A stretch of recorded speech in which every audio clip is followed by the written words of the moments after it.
السلام عليكم ورحمة الله وبركاته. عاملين ايه؟ يا رب كلكم تكونوا بخير. تعالوا النهاردة هنعمل وصفة شتوية كده بامتياز. هنعمل النهاردة سينابون رولز. نعمله بطريقة سهلة جدا جدا، يعني كمان تكاد تكون احسن كمان من اللي بنشتريها من بره جاهزة. بجد حلوة قوي قوي قوي، لو جربتوه هيعجبكم جدا وهتعتمدوه عندكم طول الشتاء وطول الصيف كمان. بجد وصفة سهلة وبسيطة. هنعمل الجليز بتاعه او الصوص بتاعه بطريقة سهلة ومكونات بسيطة واوفر بكتير من بره. نسمي الله كده. اول حاجة احط كوباية كده من الحليب الدافي وعليها كده معلقة كبيرة من الزبدة.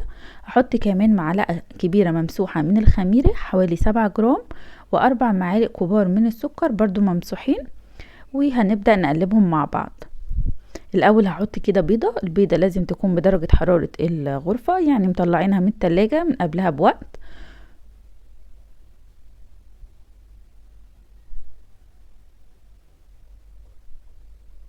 هحط كمان كده رشة من الملح، حوالي نص معلقة صغيرة من الملح. وهقلب كده المكونات دي مع بعض بالشكل ده كده لحد كده ما السكر يدوب معايا.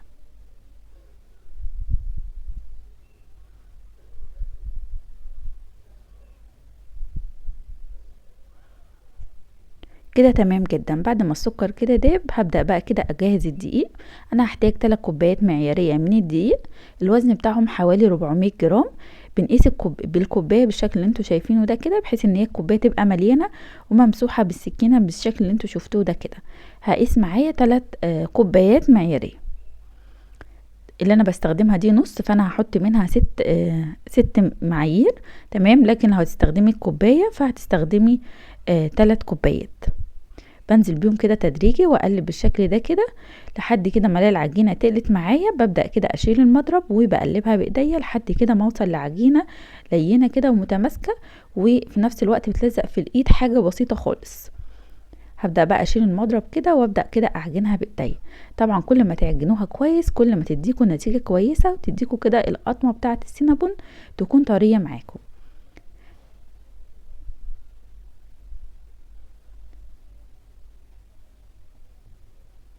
زي ما انتوا شايفين بلمها كده واعجنها، وبعد كده قعدت كده وعجنتها كويس جدا لمدة حوالي 5 دقايق ل7 دقايق كده لحد ما وصلت العجينة اللي انتوا شايفينها دي بتلزق في الايد حاجة بسيطة قوي وفي نفس الوقت ملمومة ومتماسكة. بعد كده اغطيها بكيس واسيبها كده في مكان دافي تختمر، يعني حوالي نص ساعة لساعة الا ربع. ولو الجو شتاء قوي ممكن تسيبوها ساعة كاملة. بعد كده هحضر الحشوة اللي بنحشي بيها السينابون. هحضر هنا حوالي ربع كوباية من السكر. احط عليها معلقة صغيرة من القرفة، ممكن تزودوا القرفة لو انتوا حابين.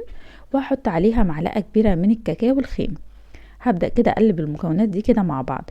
طبعا لو انتوا من عشاق القرفة وبتحبوها هتستغنوا عن الكاكاو وهتستخدموا السكر مع القرفة بس. تمام، بس هتزودوا طبعا كمية القرفة، ممكن تحطوا معلقة كبيرة او معلقتين زي ما انتوا حابين. ولو بتحبوش طعم القرفة خالص فممكن تستخدموا السكر مع الكاكاو بس. تمام، انا بحب امزج الاتنين مع بعض. بعد كده العجينة بعد ما اختمرت معايا ببدأ كده اهبط التخمير منها. هي مش بتختمر قوي يعني، زي ما انتوا شايفين بقت طرية كده و آم، زاد حجمها. بعد كده باخدها قدامي كده على رخامة او على مفرش. المفرش اللي هو السيليكون ده بيكون سهل قوي معاكي. وبجيب كده النشابة وافردها على شكل مستطيل، طبعا شكل مستطيل كده كبير. وهوريكم طبعا السمك بتاع العجينة اللي عاوزين نوصله هيبقى عامل ازاي. تمام، طبعا بفردها بتتفرد معايا بسهولة جدا. لو حسيتوا ان هي بتلزق قوي فهتحطوا رشة كده من الدقيق تحتها ورشة فوقيها قبل ما تفردوها عشان تتفرد معاكم بسهولة وما تلزقش معاكم في النشابة او في السطح اللي انتوا شغالين عليه.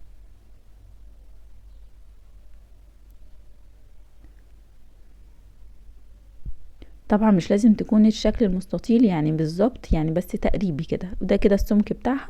تمام، يكونش رفيع قوي ولا سميكة. بعد كده هجيب زبدة لينة بدرجة حرارة المطبخ، يعني برضو لازم تكون موجودة في الجو كده بقالها فترة، يعني حوالي ساعتين 3 عشان لما نيجي نفردها كده على وش العجينة تتفرد معانا بالمعلقة بسهولة زي ما انتوا شايفين كده. هبدأ افرد كده على حسب ما العجينة تاخد معاكي، يعني تقريبا بتاخد من معلقتين ل3 معالق كبار من الزبدة، مكعبين زبدة كده كبار، يعني هيكفوا لي المكان كله. تمام، هو على حسب ما السطح بتاع العجينة ياخد معاكي بالشكل ده كده. مش بنسيب ولا حتة الا لما بندهنها. بعد كده بنجيب الخليط بتاع السكر والقرفة والكاكاو، وهبدأ كده ارشه على الزبدة. طبعا هيمسك عليها بالشكل اللي انتوا شايفينه ده. برضو مش بنسيب اي مكان غير لما يعني بنحط فيه من الخليط ده، مش بنسيب اي مكان كده ابيض مش محطوط فيه.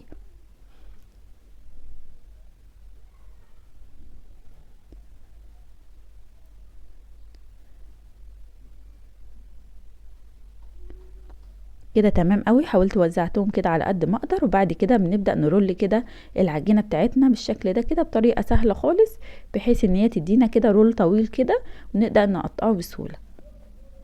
بنلفها بسهولة جدا زي ما انتوا شايفين كده بالراحة، وبعد كده بحط الجنب اللي هو المفتوح لتحت، وبتبقى قدامي بالشكل ده كده. ببدأ بقى اجيب سكينة او الخيط اللي هو بتاع اللي هو الخيط السميك اللي هو اسمه دبارة، وبنبدأ نقطع بيه. انا عاملة العجينة بتاعتي متماسكة نوعا ما، فمش محتاجة ان انا اقطعها بخيط، فبقطعها بالسكينة عادي. نبدأ نقطعها بالشكل اللي انتوا شايفينه ده. ببدأ كده انزل السكينة لحد النص بالشكل ده، وبعد كده يعني بمشي بيها كده كأنها زي المنشار كده عشان تقطعها لي كده من غير ما تبوظ لي الشكل بتاعها اللي هو الشكل الحلزوني ده. هتلاقوها بتقطع معاكم بسهولة. وزي ما قلت لكم لو العجينة طرية قوي زيادة عن اللزوم فيفضل انكم تقطعوها بالخيط اللي هو الخيط السميك ده. تمام. انا قطعتهم كده على 11 قطعة، فممكن تزودوا يعني تخلوه مثلا على 12 قطعة او تخلوها على 10 قطعة بس زي ما انتوا عايزين. هي جت معايا على 11 قطعة. تمام. هرصهم في الصينية بالشكل اللي انتوا شايفينه ده بمسافات كده ما تكونش كبيرة قوي، عشان طبعا لما تختمل للمرة التانية هتبدأ كلها تلزق في بعضها زي ما هتشوف مع بعض التفاصيل دلوقتي. هبدأ كده احطهم، ولو في حاجة كده مش مظبوطة معاكي بتظبطيها عادي، ونحطها بالشكل اللي انتوا شايفينه ده. بعد ما خلصتها كده مخدتش معايا وقت خالص، بدأت كده اجيب كيس بلاستيك واغطي الوش كده بتاعها، وهبدأ برضو اسيبها في مكان دافي. انا بشغل الفرن بحطها على البوتاجاز من فوق، عندي سطح البوتاجاز بيسخن لما الفرن بيسخن، فبيساعد ان العجينة تخمر معايا بسرعة. زي ما انتوا شايفين اتضاعف حجمها وكمان لزقت كده في بعضها. بنبدأ كده نجيب معلقة كده كبيرة من الزبدة نسيحها، وبعد كده ندهن بيها وش السينابون بتاعنا. طبعا انا مجهزه الفرن ومسخناه على درجه حراره يعني حوالي 200. تمام. درجه حراره 200، واحط الصينيه على الرف اللي في منتصف الفرن لحد ما يعني احس ان هي استوت معايا كده ولونت من تحت.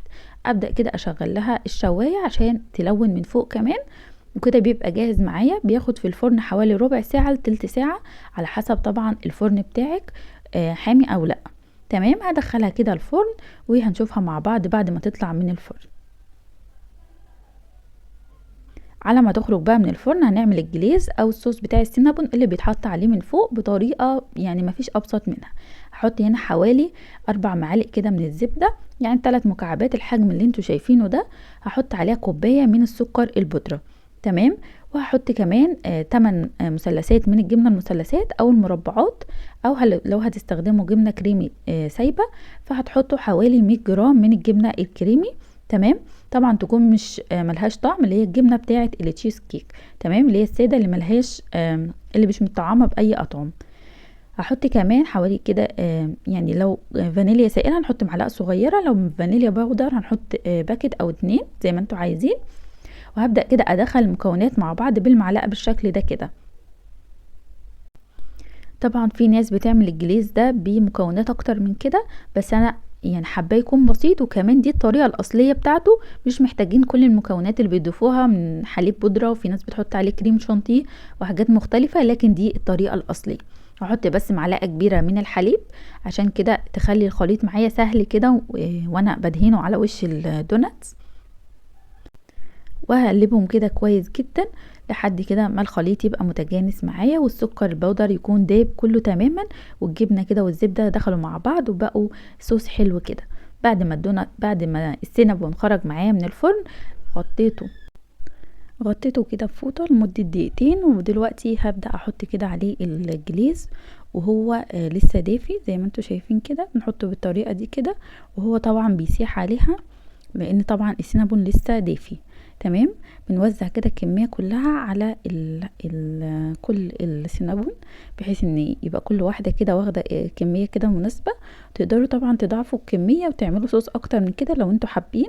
في ناس بتحب الصوص يكون زياده عن كده، لكن انا شايفه الكميه دي مناسبه جدا لحجم للصينيه دي. تمام. فبنوزعها بالشكل ده كده زي ما انتوا شايفين، هتلاقوها ساحت كده معاكم. تمام. وبعد كده بنجهز اي صوص عندنا، صوص شوكولاته، صوص كراميل، سواء جاهز او عاملينه في البيت. صوص الشوكولاته ده انا عاملاه في البيت، وطبعا موجود على القناه وعاملاه معاكم كتير على القناه. لو كتبتوا صوص الشوكولاته مطبخ فاطمه اشرف هيطلع معاكم. كمان صوص الكراميل موجود على القناه. بنزينه بالشكل ده كده بطريقه كده بسيطه. وبعد كده لو حابين تحطوا مكسرات على الوش، او عين جمل او جوز او اي حاجه موجوده عندكم، طبعا بيكون احلى واحلى. طبعا تحفه جدا. وهنطلع كده واحده ونفتحها مع بعض. عايزه اقول لكم طعمه وريحته بيكون مالي الدنيا كلها. بجد جربوه بنفس الطريقه والمكونات، هتعجبكم جدا جدا. هسيب لكم طبعا المقادير في صندوق الوصف تحت الفيديو، عشان كده تاخدوها معاكم سكرين يعني تسهل عليكم. تمام. وما تنسوش بقى لو عجبكم الفيديو تحطوا له لايك وتعملوا شير للفيديو لو عجبكم. وكمان ما تنسوش تشتركوا في القناه وتفعلوا الجرس على الكل لو حابين يوصلكم مني كل فيديو جديد. تمام. تعالوا بقى نشوف السينابون كده وجماله، بجد حاجه كده تحفه يا جماعه، لازم تجربوه، هيعجبكم قوي قوي، خصوصا لو ما عملتوش قبل كده، وهينجح معاكم باذن الله من اول مره. لو حابين اي سؤال سيبولي تحت في التعليقات، برد على جميع التعليقات ان شاء الله. واشوفكم ان شاء الله في فيديو جديد. ما تنسوش تعملوا لايك للفيديو، والسلام عليكم.